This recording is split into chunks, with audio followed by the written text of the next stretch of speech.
प्रिय विद्यार्थियों, आज मैं आप लोगों को कक्षा 9 गणित के अंतर्गत अध्याय 2 बहुपद प्रश्नावली 2.5 के बचे हुए प्रश्न संख्या 15 और 16 इन दो प्रश्नों को आज मैं इस वीडियो में आप लोगों को बताऊंगा। देखिए, प्रश्न संख्या 15 में क्या दिया है कि नीचे दिए गए आयतों जिनमें उनके क्षेत्रफल दिए गए हैं में से प्रत्येक की लंबाई और चौड़ाई के लिए संभव व्यंजक दीजिए। अर्थात देखिए, आप पहला चित्र आप देख रहे हैं, ये जो पहले चित्र में ऐसे बना ये आयत का चित्र है और इसके अंदर इसका क्षेत्रफल लिखा हुआ है। तो सभी लोग जानते हैं आप लोग कि आयत का क्षेत्रफल जो होता है उसकी लंबाई और चौड़ाई का गुणनफल होता है। तो अर्थात ये जो क्षेत्रफल दिया है 25a square minus 35a plus 12a, ये लंबाई और चौड़ाई का गुणनफल है। अब हमें पता करना है कि जिस आयत का क्षेत्रफल 25a square minus 35a plus 12 है, उस आयत के लिए लंबाई क्या होगी और चौड़ाई क्या होगी। तो आप ये जो क्षेत्रफल दिया है 25a square minus 35a plus 12, ये भाई क्षेत्रफल है और ये क्षेत्रफल लंबाई और चौड़ाई का गुणनफल है। तब इसमें लंबाई क्या है और इसमें चौड़ाई क्या है ये हमें पता करना है। तो देखिए, जब हम इसे दिए, चूँकि ये बहुपद के रूप में दिया है, जब हम इस बहुपद का गुणनखंड करेंगे तो हो सकता है कि इसका गुणनखंड 2 ब्रैकेट्स के रूप में आ जाए। तो पहले ब्रैकेट्स में लिखा गया जो पद होंगे वो लंबाई का कार्य करेंगे और जो दूसरे में होंगे वो चौड़ाई का कार्य करेंगे, या दूसरे को लंबाई पहले वाले को चौड़ाई, ऐसा मान लेंगे। तो हम कुल मिलाकर हमें इस दिए गए जो क्षेत्रफल दिया वो बहुपद में दिया गया है, तो इसका अगर हम गुणनखंड कर लें तो जो गुणनखंड इसका आएगा उसमें से पहला वाला लंबाई हो जाएगा और दूसरा वाला चौड़ाई हो जाएगा, या दूसरा वाला चौड़ाई बन जाएगा पहला वाला लंबाई। तो आइए हम इसका गुणनखंड देखते हैं कि इस दिए गए बहुपद में किस नाम का गुणनखंड बन रहा है। तो हमने आपको पूर्व में बताया था, एक बहुत ही प्रसिद्ध गुणनखंड है कि मध्य पद को 2 भागों में बांट कर गुणनखंड करना, जिसे हम संक्षेप में कहते हैं आद्यंत नाम का गुणनखंड। तो मैंने बताया था कि आद्यंत नाम का गुणनखंड उसी बहुपद में बन सकता है जिस बहुपद में 3 पद हों। तो क्या इसमें 3 पद हैं? बिल्कुल हैं, एक शर्त। दूसरी शर्त हमने ये बताया था कि उस बहुपद में प्रयुक्त जो चर की घातें हों वो 2 और 1 के रूप में हों। तो यहाँ देखिए, अगर चर a है तो a की घात 2 है और a की घात 1 भी है। तीसरी प्रमुख शर्त उसकी क्या थी कि आदि और अंत का जब हम गुणा करें और जो गुणनफल आवे उस गुणनफल के ऐसे 2 खंड करें जिसका योग या अंतर करने पर मध्य पद की प्राप्ति हो। तो कब योग करने पर मध्य पद हो और कब अंतर करने पर मध्य पद हो, इसके लिए मैंने आपको ये बताया था कि अगर गुणनफल धनात्मक होगा तो उसका ऐसा खंड करो कि उसके दोनों खंडों को अगर जोड़ा जाए तो मध्य पद आवे, और अगर गुणनफल ऋणात्मक हो तो ऐसे 2 खंड करो कि उसके खंडों का अंतर मध्य वाला पद हो। तो आइए हम यहाँ पर देख लेते हैं। चूँकि हमारे द्वारा जो 3 शर्तें बताई गई आद्यंत के नाम के गुणनखंड की, वो तीनों शर्तें इस दिए गए बहुपद पर लागू हो रही हैं। तो हमको कुल मिलाकर भी इसके आदि और अंत का गुणनखंड गुणा करके इसका गुणनफल निकालना है। फिर उसके हम 2 खंड करेंगे। तो अगर हम 12 से इसमें गुणा करें तो 12 पंचे 60 हासिल 6 होगी, फिर 12 दूनी 24, 24 6 30, ये 300a स्क्वायर आ गया। बोलो कितना आ गया? 300a स्क्वायर आ गया। अब हम 300 के 2 खंड कर लेंगे, या पहले इसका खंड करेंगे फिर 2 खंड बना लेंगे। तो इसको अगर हम 2 से काटें तो ये 150 बनेगा। अब 2 से काटें ये 75 बनेगा, फिर 3 से काट दें तो ये 25 बनेगा, फिर 5 पचम 25, फिर 5 एकन्नम 5। तो अब हमको इसी में से 2 समूह बनाना है। तो कैसे हम बनाएंगे कि भाई 3 दूनी 6 पंचे 30, तो 5 3 15 दूनी 30, ऐसे कुछ हमें बना लेना है। जोड़ने पर 35 आना चाहिए। तो 2 दूनी 4 तियाई 12, 12 या 5 पचम 25, 25 बना लिए और 3 6 दूनी 12, लेकिन 25 12 का जोड़ तो ये ऐसा होगा नहीं। तो इसके लिए हम क्या करते हैं कि 2 दूनी 4 पंचे 20, 2 दूनी 4 पंचे 20, हम 20 ले लेते हैं, चूँकि 2 दूनी 4 पंचे 20 और 3 पचे 15। तो अगर हम 20 और 15 का अगर हम गुणा करें तो ये 300 आ जाएगा, और 20 और 15 को अगर हम जोड़ेंगे तो ये 35 भी आ जाएगा। तो इससे ये बात सिद्ध होती है कि इसमें आद्यंत नाम का गुणनखंड बन रहा है। अब जब हम गुणनखंड का पता लगा लिए तो हम उसके करने का तरीका ढूंढेंगे। तो तरीका क्या है कि पहले हम आदि पद ज्यों का त्यों उतार लेते हैं। तो 25a² माइनस, जब बीच वाला पद आ जाए तो हमें ब्रैकेट्स का प्रयोग करना है।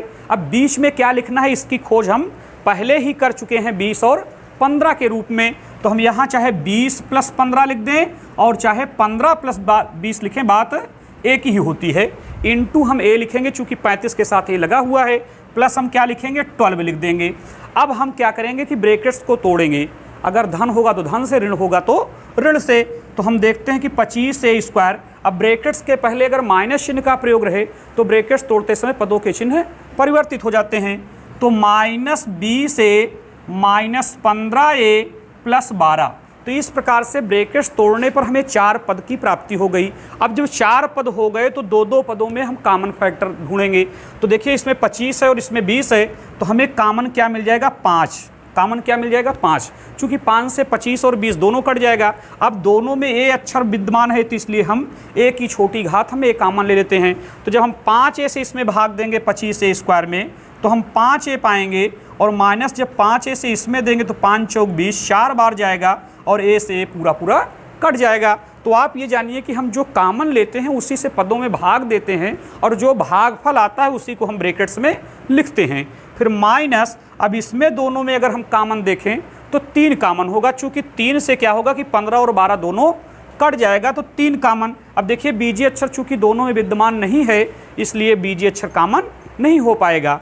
तो हम -3 से जब इसमें भाग देंगे तो हम 5a पाएंगे, और ये जो +12 है ये माइनस होकर 3 चौक 12 ऐसा हो जाएगा। अब आप लोग देखिए ये जो 5a - 4a इसमें आया, वही 5a - 4a उसमें भी आ गया, तो हमारा काम बिल्कुल सही है। अब हम देख रहे हैं कि जहाँ 4 पद थे वहाँ अब 2 पद बन गए। अब 2 पद बनने का मतलब कि अब दोनों में कॉमन फैक्टर देखा जाए, तो दोनों में अगर देख रहे हैं तो 5a - 4a दोनों में विद्यमान है, इसलिए 5a - 4 ये हमारा कॉमन हो गया। तो कॉमन के बाद ये क्या बच रहा है 5a - 3, तो 5a - 3 हो गया।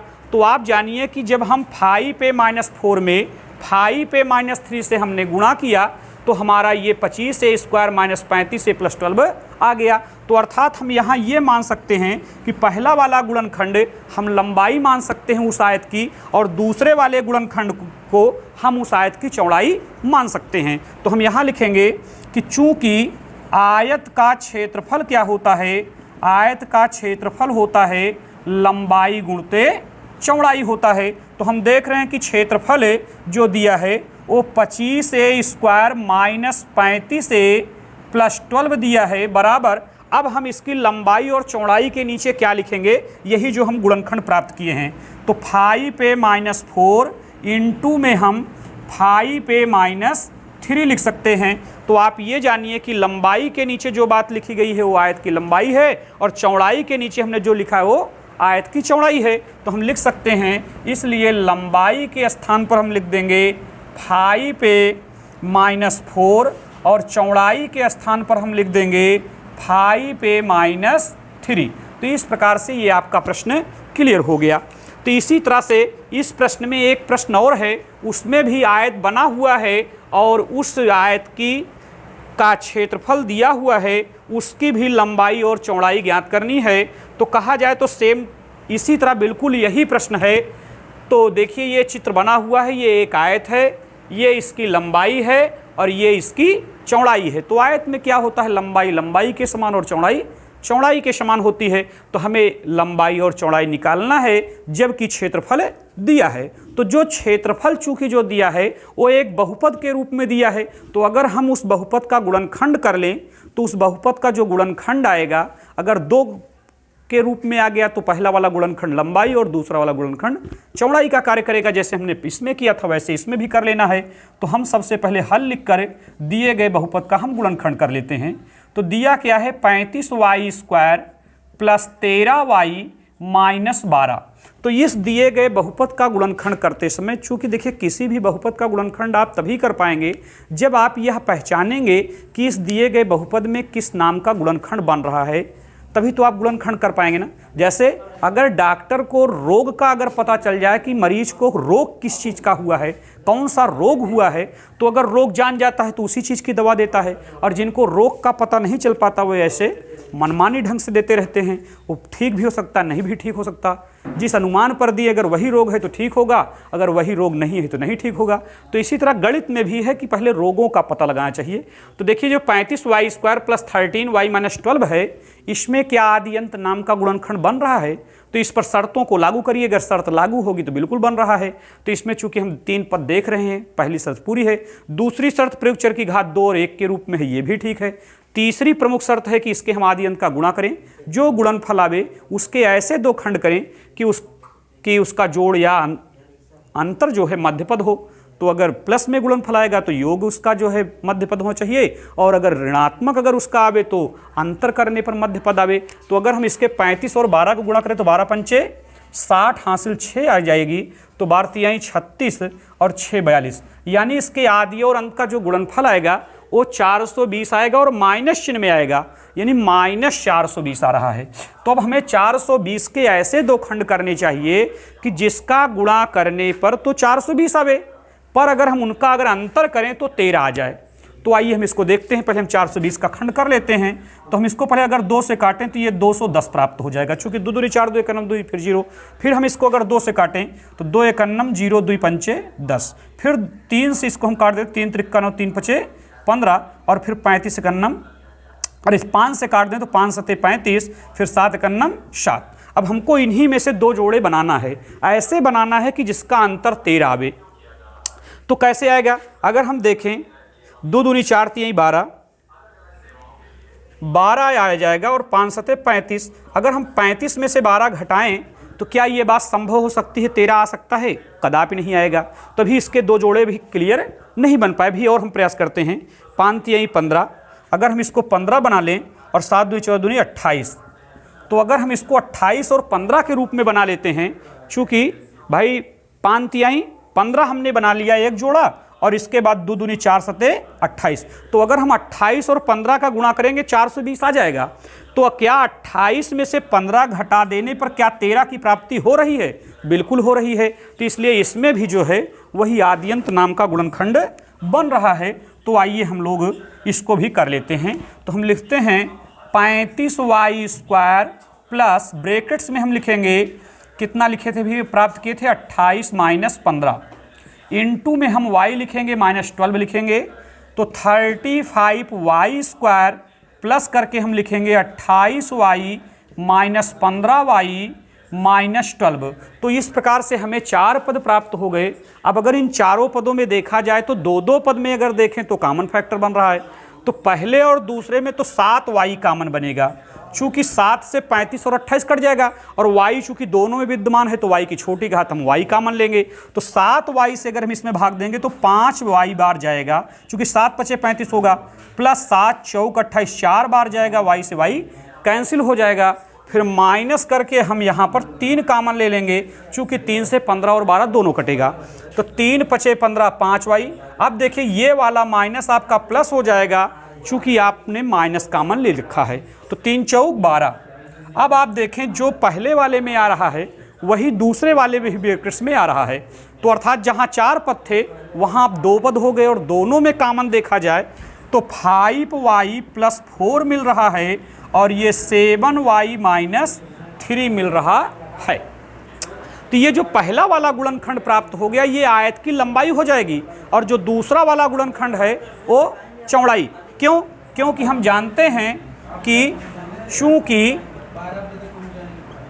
आयत का जो क्षेत्रफल होता है वो लंबाई और चौड़ाई का गुणनफल होता है, लंबाई और चौड़ाई का गुणनफल होता है। तो आयत का क्षेत्रफल क्या दिया है, 35y² प्लस 13y माइनस 12, ये आयत का क्षेत्रफल दिया है।